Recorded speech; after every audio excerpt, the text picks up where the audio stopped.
I'm sure you have noticed it is December already, and I don't know about you, but for me the year seems to have whizzed by. And by the way things look, 2024 is going to be another action-packed year. Now, while December brings festive cheer for everyone and cold weather for people in many parts of our country, it also marks the beginning of what we call as tax saving season for most working professionals. Now, this tax saving season start is characterized by an email from the HR department asking for investment and other proofs. And this email triggers a clamor among employees to figure out how much tax they have saved and what they have missed. Now, if you are someone who did all his tax planning at the beginning of the year and then meticulously executed the plan, then this video is not for you. But if you are someone who, due to some reason, couldn't plan well in advance, or if you are someone for whom this is the first ever tax saving season, we have you covered. Today, we will discuss in a step-by-step manner how you can save tax for this financial year so that you can pick the products best suited to you. By the end of this video, you will have a solid understanding of what you need to do, so watch this video up to the end.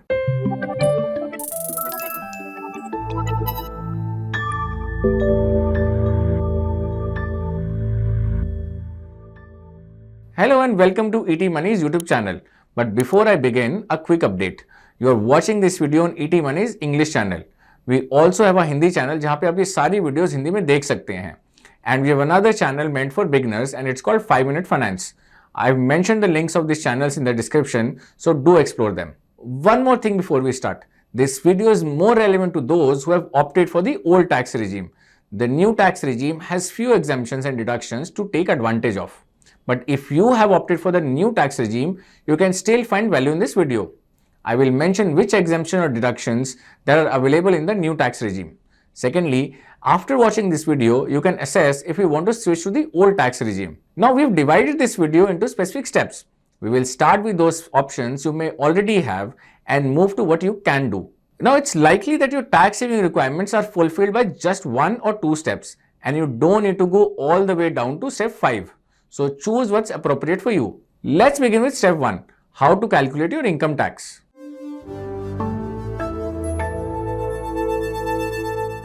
The tax saving process starts with first knowing how much your taxable income is and hence your tax.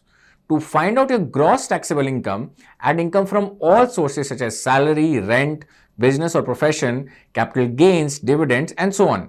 Now many of us would have only salary income and maybe rent or capital gains. So we'll need to consider only those. Now let's say your gross taxable income is 10 lakh. From your gross taxable income, first reduce the standard deduction of 50,000. This standard deduction is available for both old and new tax regimes. Then, reduce the exempted part of your income. It can include items like HRA, reimbursements, etc. We will talk about such exemptions in the video as well. Let's assume the exempted income is 1 lakh rupees. Then reduce tax saving deductions such as those under section 80C, 80D, 80E and so on. In our example, we have assumed such deductions to be 2 lakh rupees. Now we will talk about these deductions in greater detail in this video. So don't worry if you don't know much about them. After you've reduced the deductions, you will get your total taxable income. In our example, it comes to 6 lakhs. Now interest on the savings account is tax exempt up to 10,000 in a financial year under section 80 TTA.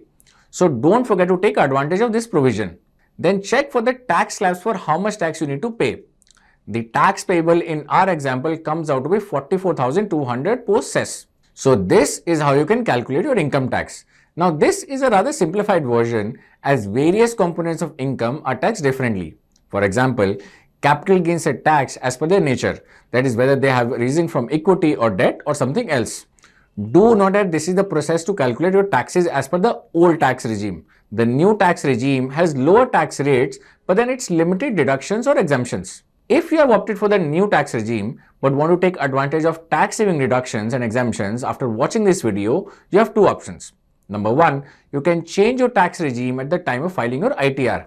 Number 2, you can change your tax regime in the next financial year. But there is a condition. You must not have any income from business or profession. Okay, we have seen how you calculate your tax. To start saving tax, the first thing to look at is your own salary structure.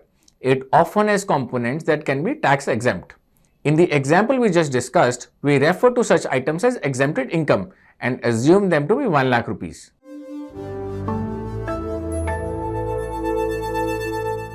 Many companies have components in their salary structure that can help employees save tax. Here, I will give a broad framework of such exemptions. For a better understanding of such components in your salary structure, you can talk to your HR department. Now, the first component is HRA or house rent allowance. If you live on rent, you can claim this exemption by furnishing the rent agreement and rent receipts. Now, the entire HRA amount is not tax exempt. The exemption is determined by the formula that you can see on your screen. But you don't need to worry about calculating this on your own. The HRA calculator on the ET Money website can calculate your HRA in seconds. So do use that and find out how much exemption you can claim. One important thing, you don't need to furnish your landlord's PAN card or rent agreement in case the rent paid is less than 1 lakh rupee in a financial year, or if you are claiming an exemption of up to 1 lakh. Now the second component in your salary structure that can help you save is the PF deduction. If you have been contributing to the employee's provident fund, your own contribution is tax free. Do know that it's your own share of the PF, not your employer's, that's tax deductible under section 80C. For instance, if your basic salary is 40,000 per month or 4,80,000 for a year, your PF contributions at 12% of your basic salary would be 4,800 per month or 57,600 yearly. Your employer would contribute another 12%, that is 4,800 per month or 57,600 yearly. But it's your own share of 57,600 that's tax deductible under section 80C, not your employer's. Now moving on to the third component that can help you save tax in NPS or National Pension System if you have opted for corporate NPS. Tax saving on the NPS deductions from your salary is covered under section 80 CCD1 and section 80 CCD2 of the Income Tax Act. Now under section 80 CCD1, you can invest up to 10% of your basic salary in the NPS or any other pension scheme notified by the government and claim a deduction. For the self-employed, this limit is up to 20% of gross total income. Next comes section 80 CCD2. Here your employer can contribute on a monthly basis up to 10% of your basic salary to the NPS and you can get a tax deduction on this. This deduction is available even for those who have opted for the new tax regime, which has almost no deductions and exemptions. Now, these NPS deductions are over and above your PF deductions, so you can boost your tax savings at the level of your salary structure. However, deductions under section 80 CCD 1 and 2 are something that you may not be able to avail as of now, as many companies allow this only at the start of the financial year. Still, you can keep it in your mind for the next financial year. Also take a mental note of these sections. We will talk about them again towards the end of the video. The fourth avenue in your salary structure that can help you save tax is the flexi basket. Now many companies provide a so-called flexi basket of reimbursements. You can claim these by providing the relevant bills and the amount so obtained is tax-free. Flexi basket may include conveyance reimbursement, telephone reimbursement, reimbursement for expenses made on books and periodicals, etc. Many companies also provide a food wallet in which you can get up to 2,200 monthly. This amount is tax-free. Do note that the flexi basket and the food wallet are also available in the new tax regime. That's because these are structured as reimbursements and not exemptions or deductions. The fifth salary component that can help you save tax is the LTA or leave travel allowance. To claim LTA, you need to provide travel bills and you can claim it twice in blocks of 4 years. The current block is 2022 to 2025. So these are the most prominent components in your salary that can help you save tax. These are summarized in the table on your screen. Now, after you've exhausted the tax saving options that are already part of your salary, you can use certain expenses to save tax. Yes, you heard it right. They are expenses that can help you save tax. Now, let's talk about them in detail.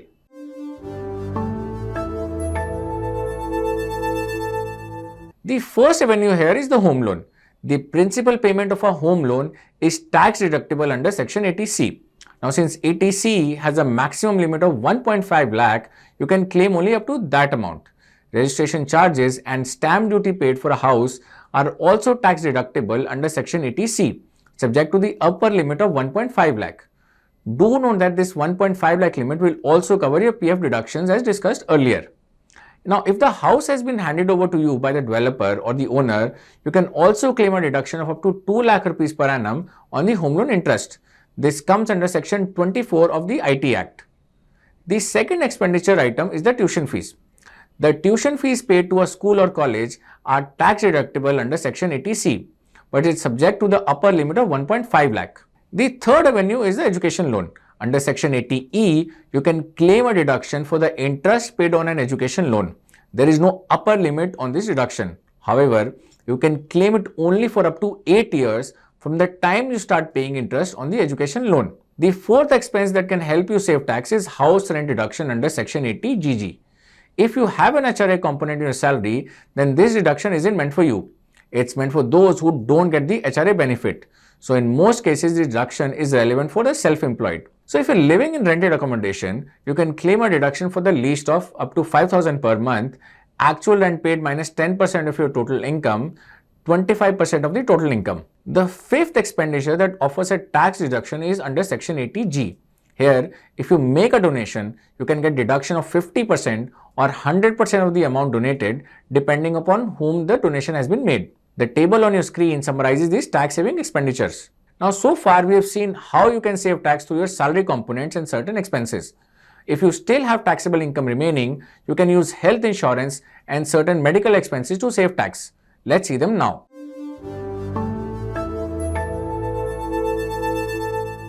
Who can deny the importance of health insurance? It helps safeguard your financial well-being in the case of medical emergency and hence is a must. And to add to its appeal, you can get a tax deduction of up to 1 lakh with it. Now, it's true that many employees have medical insurance from their employers. That's good to have, but it's often not sufficient. Neither is it valid if you are no longer employed with a company. So to fully protect against life shocks, it's thus advisable to have a sufficient cover of your own. Now, Section 80D and related sections of the Income Tax Act are dedicated to health insurance and medical expenditures. The table on your screen summarizes the Section 80D components. Now, one can claim a deduction of up to 25,000 for health insurance covering oneself, wife and dependent children. Another 25,000 can be claimed for the health insurance of parents. But if parents are senior citizens, this amount can go up to 50,000.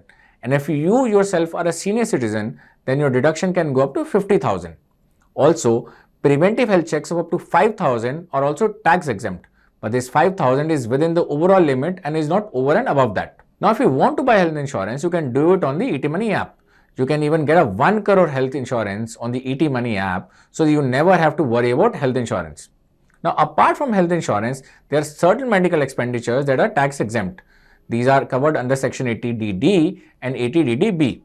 Now, Section 80DD provides a deduction for the medical treatment of a dependent with a disability. And Section 80DDB provides a deduction for medical treatment for specified diseases. These include neurological diseases, malignant cancers, AIDS, hemophilia, thalassemia, and so on. Do know that you can claim a deduction under Section 80DDB only for the specified diseases and not for any disease. With this, we have seen how you can save tax through your salary structure, certain expenses, and health insurance. Now, if you still have taxable income, you can next explore tax saving investments.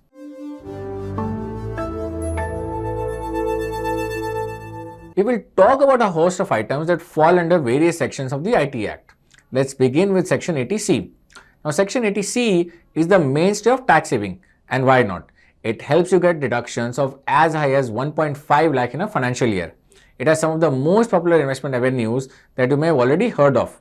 These include tax saving mutual funds or ELSS funds, PPF, NPS, tax saving FDs, Sukanya Samriddhi Yojana, and so on.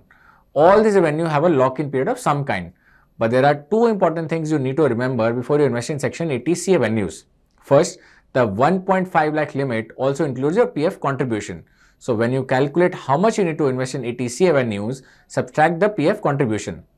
The second important thing, insurance premium also fall under Section 80C. So you can consider getting life insurance if you need it. If you already have a life insurance policy or term insurance, don't forget to claim the deductions on their premiums. Also, note that any amount that you invest beyond 1.5 lakh in 80C avenues won't get you any tax benefits. The next deduction under the IT Act that can help you save tax is Section 80CCD 1B.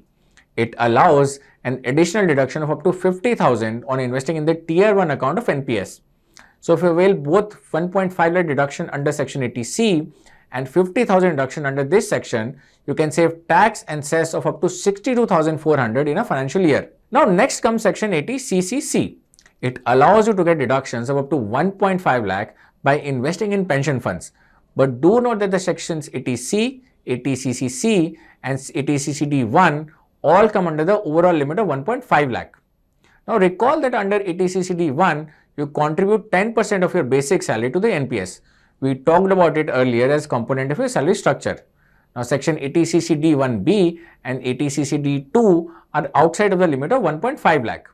Recall that under section 80CCD2, your employee contributes 10% of your basic salary to the NPS. We talked about it as a structure of your salary. The table on your screen summarizes these sections. You can pause the video and read the table. But did you know that you can invest in tax saving funds, NPS and term insurance on 80 Money? All these provide you tax deduction under section 80C. There is no commission involved in investing in mutual funds on 80 Money, and you can also track your investments at one place. So give it a try.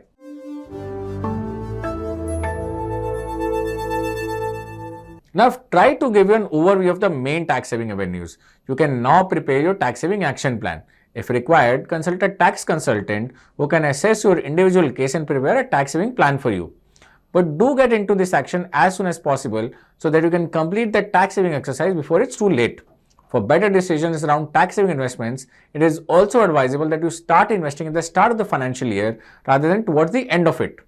So next financial year, start early. And this is what we have for today. Hope you found this information useful. And if you did, please don't forget to share, like and comment. And I'll be back within a couple of days with another insightful videos. Till then, take care. Mutual fund investments are subject to market risks. Read all scheme-related documents carefully.